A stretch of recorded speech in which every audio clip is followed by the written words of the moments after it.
우리가 다 알고 있듯이 첫사람 아담이 하나님께 범죄함으로 인해 그에게 가장 먼저 찾아온 것은 죽음이었습니다. 창세기는 두 종류의 죽음에 관해서 말씀합니다. 첫 번째는 아담의 육체적인 죽음입니다. 아담과 아담의 후손들은 죄로 인해서 육체의 죽음을 피할 수 없게 되었죠. 하나님은 아담에게 너는 흙이니 흙으로 돌아갈 것이니라 라고 선언하셨습니다. 그래서 아담은 육체적 죽음을 경험하게 됐고 그의 모든 후손들도 역시 육체적 죽음을 경험하게 됩니다. 또 다른 하나의 죽음은 하나님과 관계 단절로 인한 영적인 죽음입니다. 아담이 죄를 지은 이후에 하나님과의 관계가 단절되었죠. 그로 인해서 아담 안에 두려움이 생겨났습니다. 그 두려움은 아담으로 하여금 하나님의 낯을 피해 동산나무 사이에 숨게 만들었습니다. 하나님을 제대로 볼 수 없게 되면서 하나님과의 관계가 단절됐고 결국 영적인 죽음을 경험하게 됐습니다. 아담의 후손들도 역시 아담과 같이 죽음을 경험합니다. 아담처럼 모든 사람은 죽어 흙으로 돌아가죠. 또한 영적인 죽음도 경험합니다.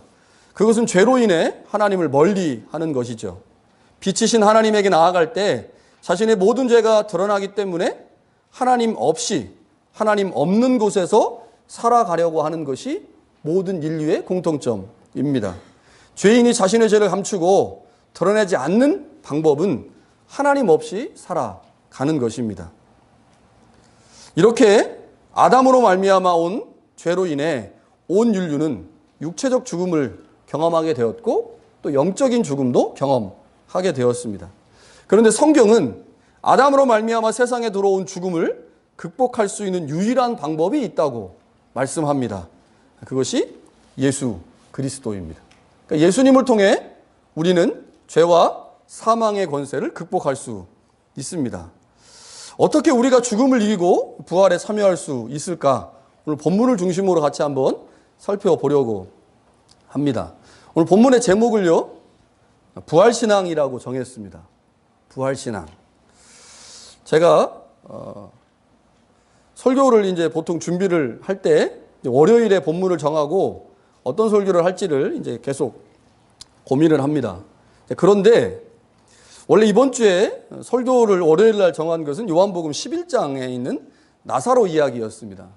그러니까 나사로 이야기를 월요일 날 설교 준비를 하려고 본문을 읽고 묵상하고 그렇게 월요일, 화요일, 수요일, 목요일이 되었는데 갑자기 본문을 바꾸고 싶은 생각이 들었습니다. 그러니까 나사로 이야기가 아닌 다른 이야기를 좀 해야 되겠다는 생각을 하게 됐죠. 왜냐하면 제가 계속 이번 주 동안 부활신앙이 무엇인지를 고민했었거든요. 그러니까 우리에게 부활신앙이 어떤 것일까? 부활신앙이 무엇일까를 계속 고민하던 중에 목요일 저녁에 로마서 6장의 말씀으로 설교해야겠다라는 생각을 했습니다. 자, 그런데 오늘 제가 이제 찬양 리더가 이제 찬양을 인도하면서 제가 어떤 생각이 들었냐면 찬양 인도자에게 선곡하게 하신 성령께서 목요일 날 제 설교 본문을 바꿔주신 것이 아닌가라는 생각이 들었습니다. 왜냐하면 보통 이제 부활주일 하면 이제 부활과 관련된 부활에 집중된 찬양을 많이 하는데 오늘 리더가 고른 5곡의 곡 중에 3곡 정도가 제가 설교에서 말하려고 하는 메시지와 비슷한 방식의 찬양 가사가 있었어요. 그래서 찬양 리더에게 역사하신 성령께서 목요일날 갑자기 제 설교 본문을 바꾸게 하신 것이 아닌가라는 생각이 들 정도로 오늘 찬양을 하면서 놀랐는데요. 사실 우리가 로마서 6장 말씀은 부활주일 설교에 적합한 말씀은 아닌 것처럼 보입니다.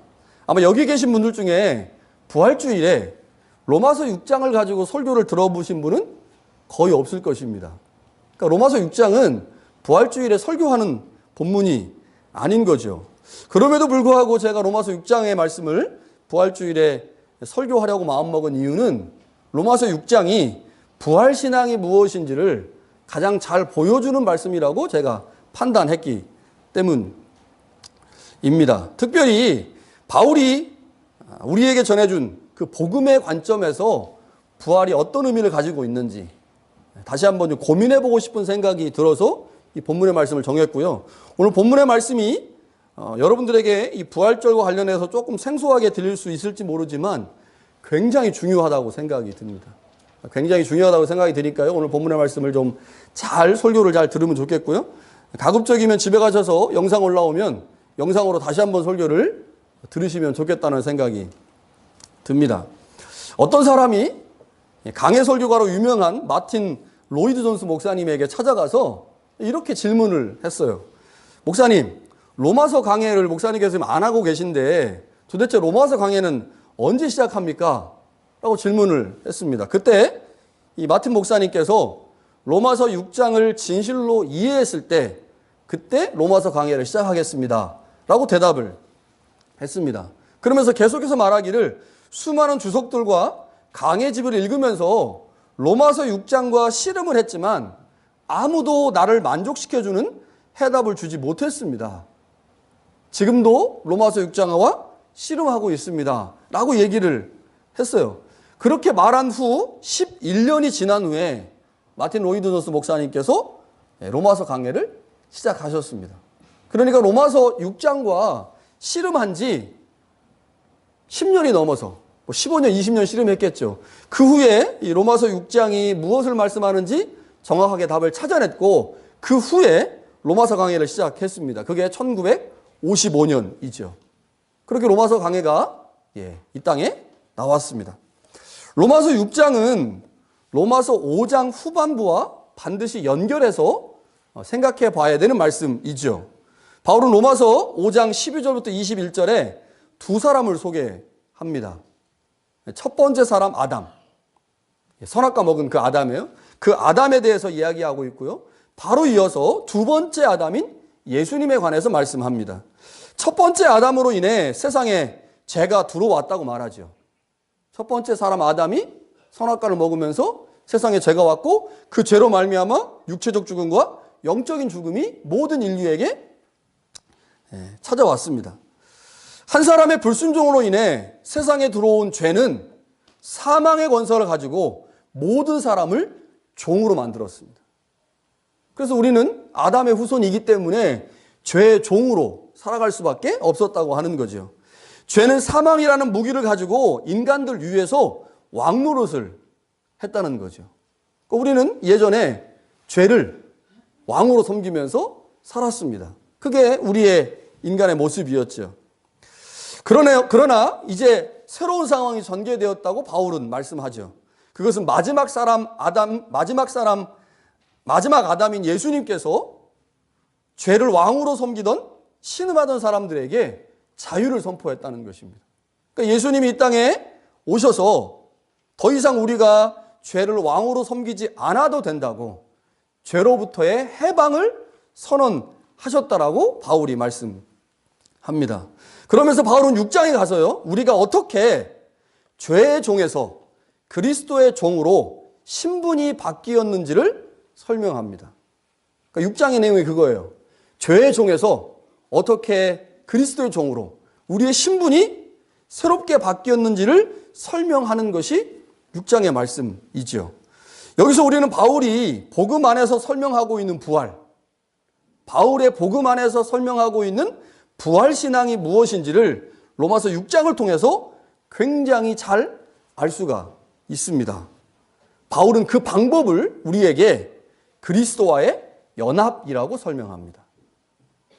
그리스도와 연합, 이 단어를 잘 기억하셔야 됩니다. 쉽게 말하면 그리스도와 함께 죽고 그리스도와 함께 살아나는 행위를 통해서 우리의 주인이 죄에서 그리스도로 바뀌었다고 말씀하는 거죠. 그리스도와 함께 죽고 그리스도와 함께 살아나는 것, 그것을 기독교 용어로 세례라고 말씀하죠. 오늘 세례를 받는 사람이 있었으면 좋았을 텐데 세례 받는 사람이 없어서 좀 아쉽습니다. 자, 우리가 종종 부활신앙에 관해서 얘기해요. 우리가 가져야 될 신앙의 핵심이 부활신앙이다. 여러분, 부활신앙이 뭘까요? 부활신앙. 진지하게 고민해 본 적 계십니까? 부활신앙. 제가 이번 한 주간 동안 부활신앙을 진지하게 고민했어요. 그랬더니 우리가 예전에 이렇게 생각을 하고 있었다는 느낌이 들었습니다. 예수님을 믿으면 주님이 부활하신 것처럼 우리도 주님의 재림의 때 썩지 아니할 신령한 몸을 입고 그 몸으로 주님과 영원토록 살게 된다. 그것을 소망하는 것을 부활신앙이라고 한다. 어떻습니까? 맞습니까? 틀립니까? 분위기상 맞다고 하면 안 될 것 같은 느낌이죠. 맞습니다. 이게 부활신앙이죠. 예수님을 믿으면 주님이 부활하신 것처럼 우리도 주님의 재림의 때 썩지 아니할 신령한 몸을 입게 되고 영원토록 살게 된다. 이게 우리가 지금까지 알고 있었던 부활신앙이죠. 그래서 이러한 부활신앙을 가지고 있는 사람은 계속해서 이 땅에서 저 땅을 소망합니다. 저 땅을 소망해요. 저 땅에 들어갈 것을 소망하죠. 신령한 몸을 입게 되는 그날을 기다립니다. 이 부활신앙이 때로는 우리로 하여금 이 땅에서 고난을 이겨내는 힘으로 작용하기도 합니다. 어떻습니까? 지금 말씀드린 것이 부활신앙 맞습니다. 그런데 이게 부활신앙의 전부인가? 이것이 우리가 믿고 있는 부활신앙의 전부인가? 바울이 로마서에서 이 부활신앙을 이렇게만 진술하고 있는가? 오늘 로마서 6장을 보니까요. 반쪽짜리라는 거죠. 이것은 부활신앙의 반쪽짜리입니다. 고린도전서 15장 3절과 4절에 보면요. 바울에게 부활은 바울이 전한 복음의 한 축입니다. 바울은 두 개의 축을 얘기해요. 복음에 대해서. 하나는 예수 그리스도의 죽으심이고 또 다른 하나는 예수 그리스도의 부활. 이 두 가지가 바울 복음의 두 축입니다.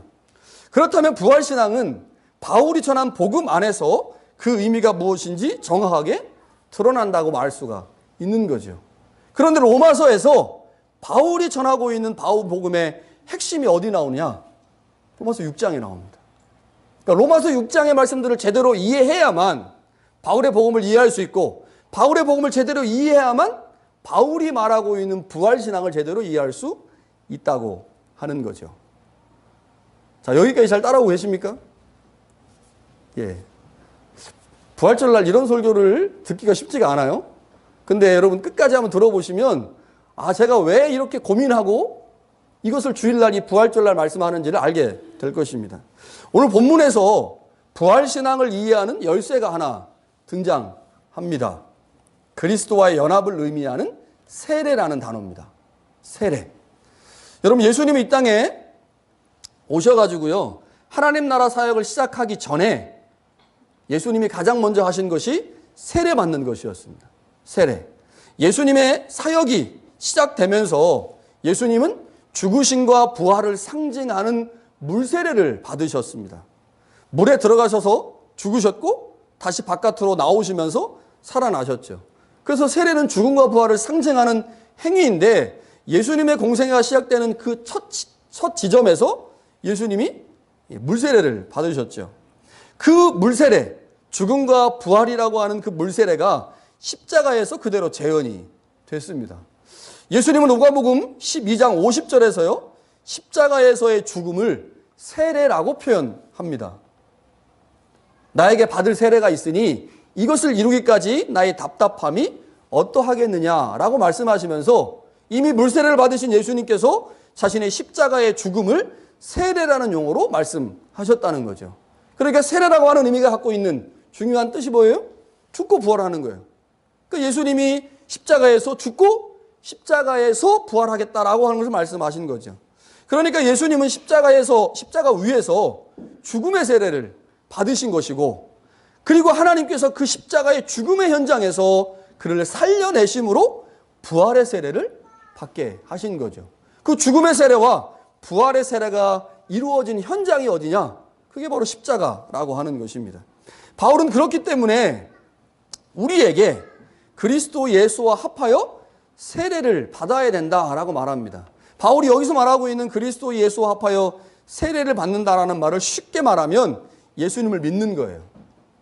그러니까 예수님을 믿는 사람들은 반드시 그리스도 예수와 합하여 세례를 받아야 된다라고 말하는 거죠.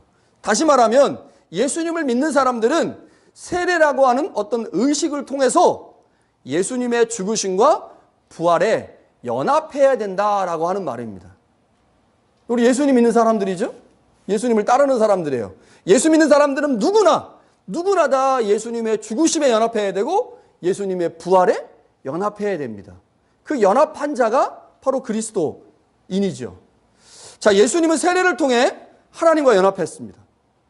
그러니까 예수님의 물세례, 예수님의 십자가에서의 세례는 하나님과의 연합을 의미합니다. 하나님의 계획하신 구원사역을 위해 예수님은 물세례를 통해 십자가를 통해 하나님과 연합하셨죠. 그 온전한 연합을 통해 구원이 이루어졌습니다. 예수님께서 의도적으로 적극적으로 그 죽음의 연합함으로 하나님께서 그를 부활의 연합으로 그를 살려내신 거죠. 그렇게 하나님의 구원은 그리스도의 연합을 통해 그리스도께서 하나님과 완전히 연합하심으로 우리에게 구원이 선언된 거죠. 그러니까 주님께서 받으신 세례가 하나님과의 연합을 의미한다면 우리가 받을 세례는 주님과의 연합을 의미하는 매우 중요한 상징적 행동입니다. 세례에 관해서 우리가 반드시 기억해야 될 것이 있습니다. 그것은 세례가 죽음과 부활을 모두 포함하는 개념이라는 거죠. 여러분, 세례는 죽음과 부활을 모두 포함하는 개념입니다. 여러분, 예수님의 죽으심과 부활은 분리하여 생각할 수 없는 개념입니다. 이렇게 설명할 수 있을 거예요. 예수님의 사역의 절정에 해당되는 죽음과 부활은 예수님의 두 본성을 가장 잘 보여주는 것입니다. 십자가에서의 죽음은요, 예수님의 인성, 인간이신 예수님의 모습을 가장 잘 보여주는 것입니다. 예수님에게 두 본성이 있잖아요. 하나는 인간된 인성이라는 본성이 있고 또 하나는 신성이라는 본성이 있는데 예수님의 십자가의 죽으심은 인성을 가진 예수님의 모습을 잘 보여주는 거죠. 우리는 예수님의 십자가의 고난과 죽음을 통해 그가 진짜 사람이었구나, 사람인 척하는 존재, 사람인 것 같은 존재가 아니라 예수님은 진짜 사람이었다고 하는 것을 우리는 그의 죽으심을 통해 확인할 수 있습니다. 그러나 죽음과 사망을 이기신 예수님의 부활은 예수님의 신성을 확인하는 매우 중요한 방법이죠. 우리는 예수님의 죽음을 부활을 통해 예수님의 신성을 명확하게 확인할 수 있습니다. 그렇게 로마서 1장 4절에 보면요, 죽은 자들 가운데서 부활하사 능력으로 하나님의 아들로 선포되셨으니 우리 주 예수 그리스도니라 라고 말씀합니다. 예수님의 부활 사건이 하나님의 아들로 선포되었다, 예수님의 신성을 분명하게 드러낸 사건이라고 말씀을 하는 거죠. 예수님의 인성과 신성이 결코 분리될 수 없는 것처럼, 예수님 안에서 통합되어 있는 것처럼 세례의 두 기둥인 죽음과 부활도 분리할 수 없다는 거죠. 이것은 동전의 양면처럼요, 함께 존재할 때 모두에게 의미가 있다고 하는 것입니다. 우리는 예수님을 통해, 예수의 세례를 통해 예수 그리스도를 믿음으로 말미암아 그리스도와 함께 연합한 존재들이죠. 예수님께서 하나님과 연합한 것처럼 우리는 예수님과 연합한 존재입니다. 4절과 5절을요, 세번역 성경으로 보면 이렇습니다. 한번 잘 들어보세요. 우리는 세례를 통하여 그의 죽으심과 연합함으로 그와 함께 묻혔습니다. 그것은 그리스도께서 아버지의 영광으로 말미암아 죽은 사람들 가운데서 살아나신 것과 같이 우리도 또한 새 생명 안에서 살아가기 위함입니다. 우리가 그의 죽으심과 같이 죽음을 죽어서 그와 연합하는 사람이 되었으면 우리는 부활에 있어서도 또한 그와 연합하는 사람이 될 것입니다. 이 연합이라는 단어를 가지고 죽음과 부활을 설명하고 있어요. 우리가 그의 죽으심과 같이 죽음을 죽어서 그와 연합하는 사람이 되었으면 우리는 부활에 있어서도 또한 그와 연합하는 사람이 될 것입니다 라고 바울이 말합니다. 바울은 그리스도인의 부활이 그리스도와 죽음을 통해 연합한 자들에게 주어지는 선물이고 은혜라고 설명합니다. 부활과 죽음은 분리될 수 없다는 거죠. 여러분, 그리스도인들에게 이 땅에서의 삶과 저 땅에서의 삶은 결국 분리될 수 없습니다. 이 땅에서의 삶과 저 땅에서의 삶을 분리해서 생각할 수 없다는 거죠. 왜냐하면 우리가 살아가는 모든 곳은 하나님의 다스림이 존재하는 하나님의 나라이기 때문입니다. 이것도 하나님의 나라고 저것도 하나님의 나라입니다. 우리가 궁극적으로 가게 될 그곳, 예수님이 계신 그곳, 그것이 우리가 가게 될, 마지막에 가게 될 천국이지만 그 천국에 가기 위한 모든 조건은 이 땅에서 만들어집니다. 여러분, 이 땅의 삶을 무시하고 이 땅의 삶을 포기하고 저 땅의 삶을 보장받을 수 있을까요? 그럴 수 없죠. 여러분, 저 땅에서의 모든 삶은 이 땅에서 결정됩니다. 그러니 저 땅에서의 삶과 이 땅의 삶을 분리하게 생각할 수 없다는 거죠. 여러분, 부활신앙은 예수님을 믿으면 주님의 재림의 때에 우리의 몸을 썩지 아니할 신령한 몸을 입고 영원토록 살게 될 것을 소망하고 믿는 것, 이것이 부활신앙의 전부일까요? 바울은 로마서에서 결코 그것에 관해서 일절 언급하지 않습니다. 바울에게 부활신앙은 예수님을 잘 믿으면 재림의 때에 우리의 몸을 썩지 않을 신령한 몸을 입고 영원한 천국에 가서 살게 될 것이다. 이것이 부활신앙이라고 바울은 로마서에서 말씀하지 않습니다. 고린도서 15장에서만 말씀하실 뿐이에요. 그럼 로마서에서 말하고 있는 부활신앙이 무엇이겠습니까? 로마서에서 바울이 강조하고 있는 부활신앙은 주님과의 연합을 통해 우리의 옛사람을 죽이고 죄된 본성과 싸우는 것입니다. 옛사람을 죽이고 죄된 우리의 본성과 싸워서 거기에서 승리한 자들에게 주어지는 것, 싸움에서 이긴 자들에게 주어지는 것, 그것이 바로 부활이라고 말합니다. 그러니까 바울이 말하고 있는 부활신앙은 주님과의 연합을 통해서 옛사람과 계속해서 싸우는 행위입니다. 부활신앙은 우리의 본성인 죄의 본성과 끊임없이 싸움으로 나를 죄의 무기가 아닌, 죄의 종이 아닌 그리스도의 종으로 나를 굴복하여 하나님의 말씀에 순종하게 만드는 행위, 이것이 바로 부활신앙이라는 거죠. 부활신앙은 십자가의 신앙으로 다시는 죄의 종으로 살지 않고 우리의 삶 전체를 하나님 앞에 순종의 도구로 사용하는 것, 이것이 로마서 6장에서 바울이 말하고 있는 부활신앙이죠. 그래서 부활신앙은 십자가의 길을 걷는 것입니다. 부활신앙은 내 몸을 쳐서 하나님의 순종의 도구로 나를 계속해서 만들어가는 것입니다. 부활신앙은 다시는 죄의 종으로 살지 아니하고 그리스도의 종으로 살아감으로 내가 그리스도 안에서 내 옛 몸을 죽였기에 하나님께서 나를 다시 살리실 것을 소망하는 것, 그것이 바로 부활신앙입니다. 부활신앙은 결코 죽음과 부활을 분리하여 생각하는 게 아니라는 거죠. 그렇게 우리가 이 땅에서 우리의 옛사람을 죽이고 죄된 우리의 본성과 부지런히 싸울 때, 그때 비로소 그리스도를 죽은 자 가운데서 살리신 하나님께서 우리도 역시 살려낸다는 것이죠. 그리고 우리에게 새로운 몸을 주십니다. 우리의 부활신앙은 그렇게 지금 완성을 향해 가고 있는 것이죠. 여러분, 죽음 후에 우리는 천국에 갈 것입니다. 죽음 후에 우리는 새로운 몸을 입을 것입니다. 죽음 후에 우리는 예수님이 계신 그곳에 가게 될 것입니다. 그것이 우리의 부활신앙의 한 축이라면 부활신앙의 또 다른 한 축은 그 부활을 준비하는 것입니다. 그 부활을 준비하는 것이에요. 어떻게 준비한다고 바울이 로마서 6장에서 말하고 있습니까? 옛사람을 죽이는 방식으로, 우리의 죄된 본성과 싸움으로, 십자가의 길을 걸어감으로 지금 이 땅에서 우리가 부활신앙을 만들어야 한다고 말씀하시죠. 사랑하는 새순교회 성도 여러분, 부활신앙이 무엇입니까? 주님이 부활하신 것처럼 주님을 믿는 우리도 부활한다는 것이죠. 그러나 그 부활은 주님의 죽으심과 연합한 자들에게만 주어지는 은혜이고 선물이라는 사실을 꼭 기억해야 합니다.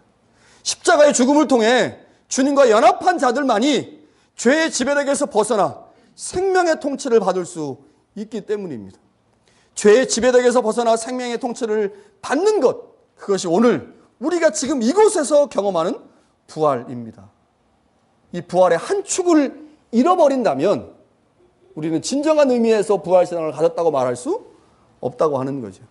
이번 부활절을 보내면서 주님과 온전히 연합하고 주님의 십자가의 은혜에 온전히 머물므로 죄의 지배력에서 벗어나게 될 때, 죄의 지배력에서 벗어나게 될 때 우리는 온전한 의미의 부활신앙을 갖게 될 것입니다.